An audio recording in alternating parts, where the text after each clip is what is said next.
Banyak petani plasma juga terjerat hutang yang cukup besar kepada perusahaan sewaktu membangun kebun sawitnya.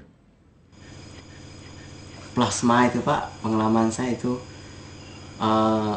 kita diberikan harga 60 lebih juta. Itu setelah kita angkat kredit. Itu pemotongan selama 10 tahun ke atas. Dia ngelihat hasil produksinya Pak. Sementara punya saya sekarang udah berjalan setahun. Hasil yang kembali ke saya paling tinggi 150.000 per bulan. Itu udah satu kapling. Iya, satu kapling.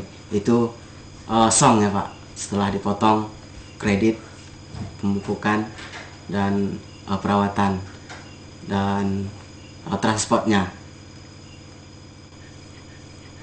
Dulu bisa sekolah, bisa nyekolah anak-anak, kalau sekarang ya susah, sudah ndak bisa. Betul di sawit ini tapi ndak seberapa anunya. Untuk makan aja kurang mungkin, kalau lahan satu aja. Ribuan petani plasma terjebak dalam lingkaran hutang sampai puluhan juta rupiah. Perusahaan juga mengiming-iming masyarakat adat untuk mendapatkan pekerjaan di kebun sawit. Nggak usah mikir kerja lain lagi, nggak usah mikir ladang, nggak usah mikir segala bahan lain, nggak usah mikir segala kerja karet, itu kerja di perusahaan. Nah, kali-kali janji. Nah, baru setelah udah 3 atau 4 tahun saya bilang tadi, semuanya dibatasi pekerja. Ya, perusahaan menjanjikan membuka lapangan kerja. Tetapi di dalam pengamatan kami, satu perusahaan kelapa sawit yang paling banyak memerlukan tenaga kerja adalah pada waktu pembibitan dan penanaman.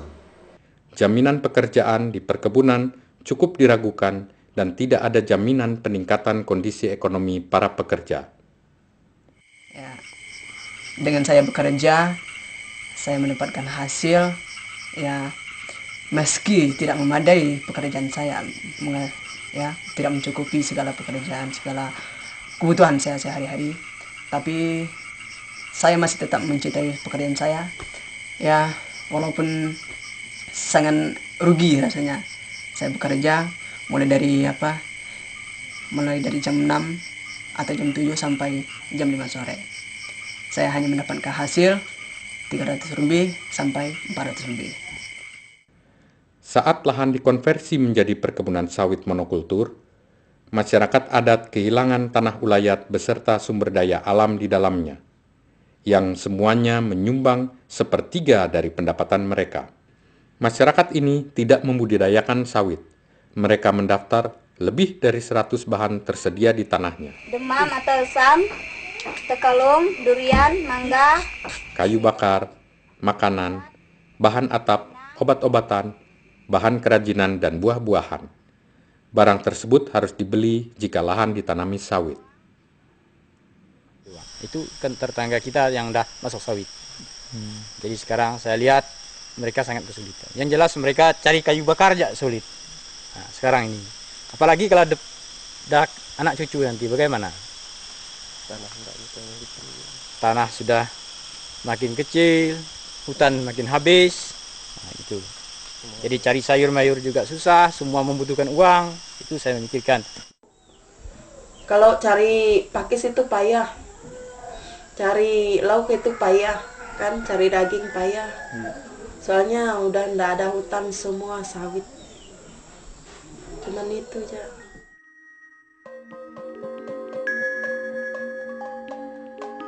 Indonesia merupakan negara yang memiliki cadangan air melimpah. Namun, banyak penduduk yang hidup di daerah perkebunan sawit kekurangan air. Kalau dulu masih kurang sawit, kalau air sungai masih dalam-dalam, sekarang udah dangkal ya. Itu udah dampak nyata itu. Kalau dulu di hutan-hutan, kalau baru 1 bulan atau 1,5 bulan kemarau masih banyak kita temukan sungai-sungai kecil. Tapi kalau untuk zaman sekarang 1 bulan lebih udah mungkin kecil kali sungainya ya, udah dangkal ya, bahkan kering kali. Pengundulan hutan dan pemadatan tanah mempercepat kekeringan air. Resiko banjir meningkat selama musim hujan. Di musim kemarau, sungai-sungai mengering dengan cepat. Menggali saluran air lebih dalam akan mengeringkan lahan dan sungai. sungainya sampai gitu modelnya, lalu tidak ada kelihatan, tidak nampak lagi sungainya tuh, hanya hutan.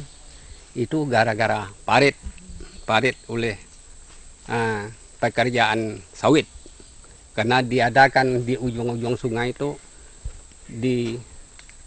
diadakan sawit, parit semua itu, maka sungai itu, dan lagi udah bekas-bekas ladang dan bekas-bekas pekerjaan tuh, itu sungai itu tidak nampak lagi, itu makanya terjadi macam ini. Selain kekurangan air, masyarakat juga terkena dampak pencemaran sumber air. Sumber-sumber industri sawit mengakui bahwa pembuangan pestisida dan bahan kimia seperti polusi dari limbah buangan mencemari air di perkebunan sawit.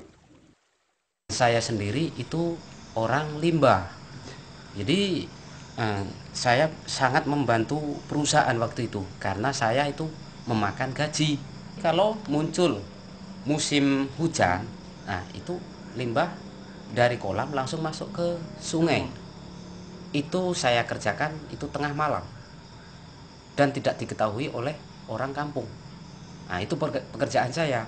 Ini hasil limbah dari CPO perusahaan. Jadi dan bau sekali, baunya kayak bau kotoran manusia. Limbah pabrik membawa dampak buruk bagi kesehatan masyarakat dan mencemari sungai tempat mereka bergantung.